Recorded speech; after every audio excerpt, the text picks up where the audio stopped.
Por muy difícil que me resultase, he llegado a una conclusión inexorable y profundamente perturbadora. Creo que una élite de personas, junto con las compañías que dirigen, han conseguido controlar no solo nuestra energía, el suministro de alimentos, la educación y la sanidad, sino cada una de las facetas de nuestra vida. Y lo hacen controlando el mundo de las finanzas, pero no crean más valor, sino que en realidad controlan la fuente del dinero.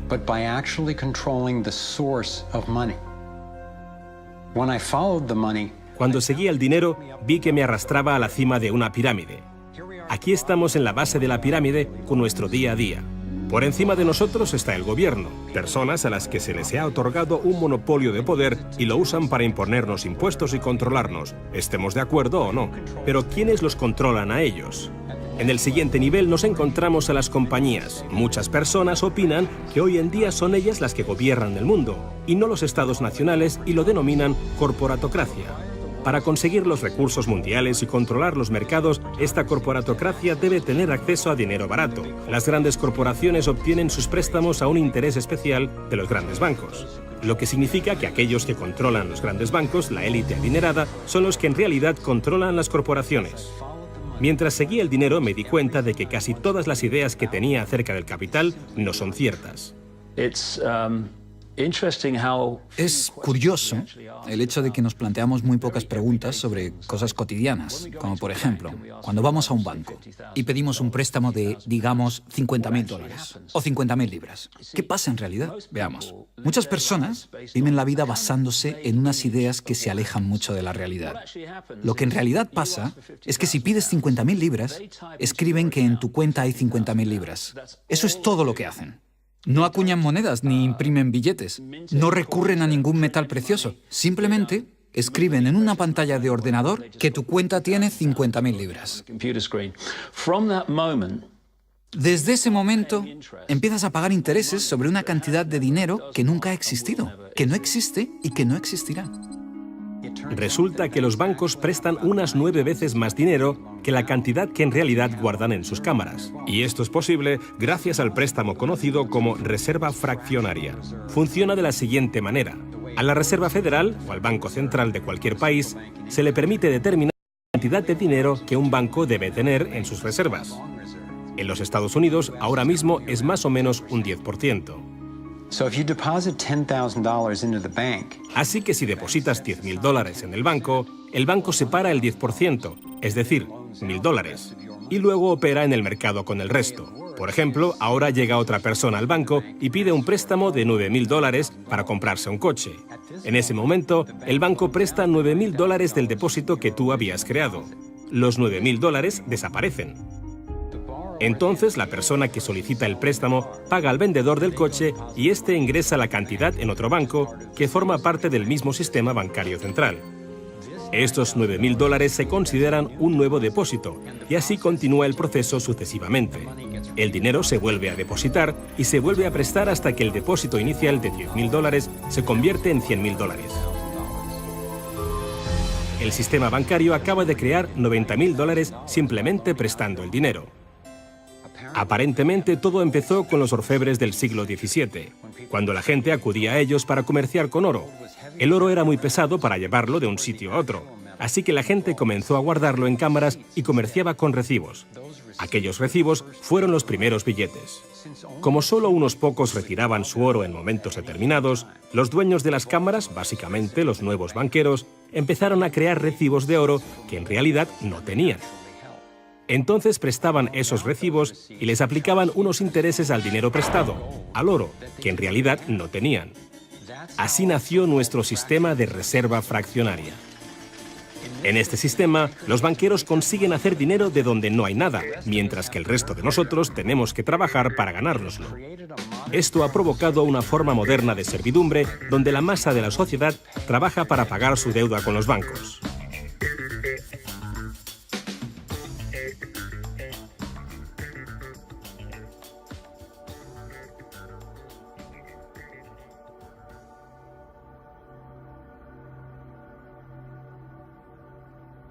Bajo este esquema de reserva fraccionaria, inevitablemente nos hemos convertido en esclavos de la deuda de una élite financiera que nos gobierna.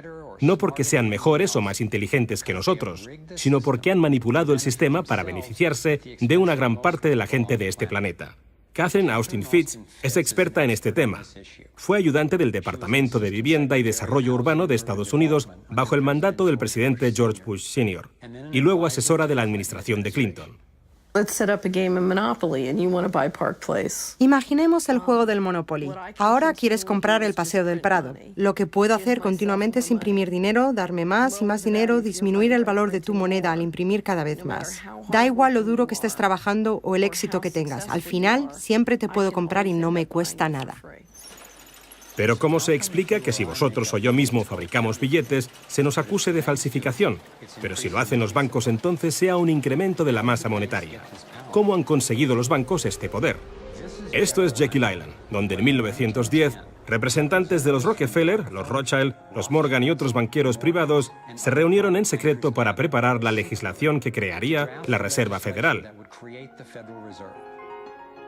Ed Griffin se encargó literalmente de escribir un libro sobre lo que pasó en Jekyll Island. Los bancos centrales son como carteles bancarios, quienes se han asociado con los respectivos gobiernos de los países donde operan y se les ha otorgado un poder monopolístico sobre la creación del suministro monetario del país. Eso fue lo que los políticos les ofrecieron como regalo, se podría decir, a cambio de la asociación. Y a cambio, ¿qué ofrecen los banqueros a los políticos? Les prometen crear dinero de la nada, ahora que tienen esa potestad para hacerlo cada vez que el gobierno lo necesite. Y desde 2008 hemos presenciado la mayor impresión de dinero falso de la historia. La prestidigitación financiera disfraza los costes, esconde a quien debemos culpar y nos deja como esclavos de la deuda trabajando para pagar las facturas. Me ha chocado el hecho de que en el mismo año en que se creó la Reserva Federal, en 1913, se creara también el Servicio de Impuestos Internos, y desde entonces se estableció el impuesto sobre la renta. Así que todos nosotros tenemos que pagar la deuda de los políticos con intereses a los banqueros. El problema es que tenemos un sistema bancario privado y centralizado en los Estados Unidos, disfrazado de sistema público. Si buscas en la guía telefónica de aquí de Washington, en el área de DC, si buscas por la Reserva Federal, en las páginas azules gubernamentales, ahí no aparece nada, sino que aparecen las páginas blancas, justo al lado de Federal Express. Es un banco central y privado. ¿Cuál es la relación adecuada, cuál debería ser la relación adecuada entre el presidente de la Reserva Federal y el presidente de los Estados Unidos?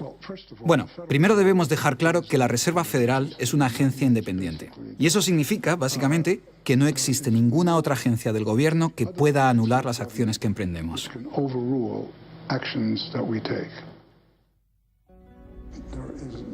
Que no existe ninguna otra agencia del gobierno que pueda anular las acciones que emprendemos. Tenemos un banco privado que imprime dinero en beneficio del Tesoro. La Reserva Federal imprime dinero en un sistema basado en la deuda, que crea escasez, pero coloca a un grupo de privilegiados en una posición en la que tienen acceso a todos los datos sobre la economía, mientras que nosotros continuamos en la ignorancia. Así que tenemos a un pequeño grupo de banqueros que entienden los datos de cómo funciona el dinero en la economía y se les proporciona la habilidad de imprimir dinero de manera que se sigue protegiendo a los privilegiados mientras que el resto nos hundimos. Catherine hizo la prueba de comparar una economía sana con un toroide vibrante, equilibrado, que fluye libremente y que se autoenergiza, en contraposición con lo que está pasando actualmente en nuestra economía. Tenemos un sistema muy dinámico que intenta optimizarse, pero en el centro se entrelaza con una solitaria. La solitaria actúa en el cuerpo inyectando una sustancia química que hace que te apetezcan las sustancias que le resultan beneficiosas a ella y que para ti son perjudiciales. Tienes un parásito que te manipula y que se alimenta a costa del organismo. Vivimos en un sistema económico que imita a la solitaria, donde la élite financiera sería la tenia y se está alimentando de nosotros, y no les gusta que se descubran sus artimañas. Después de que Catherine comenzase a destapar la corrupción del gobierno en los más altos niveles, el FBI llevó a cabo una redada en su compañía y le requisó sus pertenencias. Tuvo que ir de juicio en juicio durante 10 años hasta que la declararon inocente. Así que tenemos a la Reserva Federal, una corporación privada con el monopolio de crear dinero, pero sin tener que rendir cuentas y que además está apoyada por el gobierno con el monopolio de la fuerza. Han engañado al país haciéndole creer que la Reserva es una institución que ayuda a estabilizar la economía y que no depende de la política. Pero de hecho, en ya casi un siglo de existencia, la Reserva Federal ha hecho justo lo contrario. Desde que se puso en marcha, nos han robado a través de la inflación y el poder adquisitivo del dólar ha disminuido más de un 97%. Y la diferencia entre ricos y pobres deja claro que el dinero va a parar a manos de unos pocos. Solo 16 años después de que la Reserva Federal accediera al poder, los Estados Unidos sufrieron la Gran Depresión. En mi investigación he descubierto que antes de que se produjese el crack del 29, la élite de banqueros sacó su dinero del mercado. Después del crack, usaron ese dinero para comprar todas las acciones baratas y los bancos en quiebra más pequeños por poco dinero.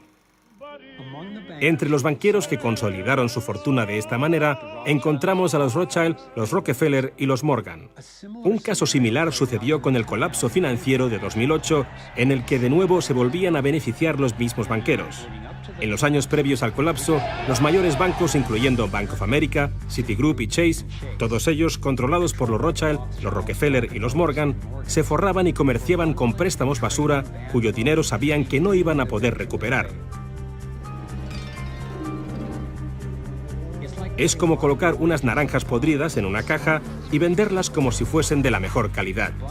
Los que habían embalado ese producto sabían que tarde o temprano alguien abriría la caja y vería que no contenía nada de valor, ya que al fin y al cabo ellos habían empaquetado dichas cajas.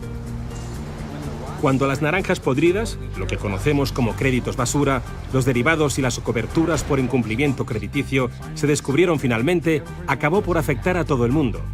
La gente empezó a perder sus casas, trabajos, negocios y fondos de jubilación. Mientras tanto, los grandes bancos, que fueron los que en realidad crearon el problema, fueron los únicos a los que rescataron. ¿Y eso por qué? ¿Por qué iba la Reserva Federal a dar a los bancos billones de dólares aunque la mayoría de los estadounidenses estuviera en contra de que los rescatasen? ¿Y por qué no ayudaron a los más necesitados en vez de ayudar a los que perpetraron el colapso financiero? Mi investigación me llevó a la conclusión de que las mismas personas que crearon la Reserva Federal, los Rothschild, los Rockefeller y los Morgan, todavía la controlaban y utilizaban esta estructura para salvarse a nuestra costa. Muchos de los bancos creados siguen siendo el lobby más poderoso del Capitolio de los Estados Unidos, y ellos sinceramente son los dueños del lugar.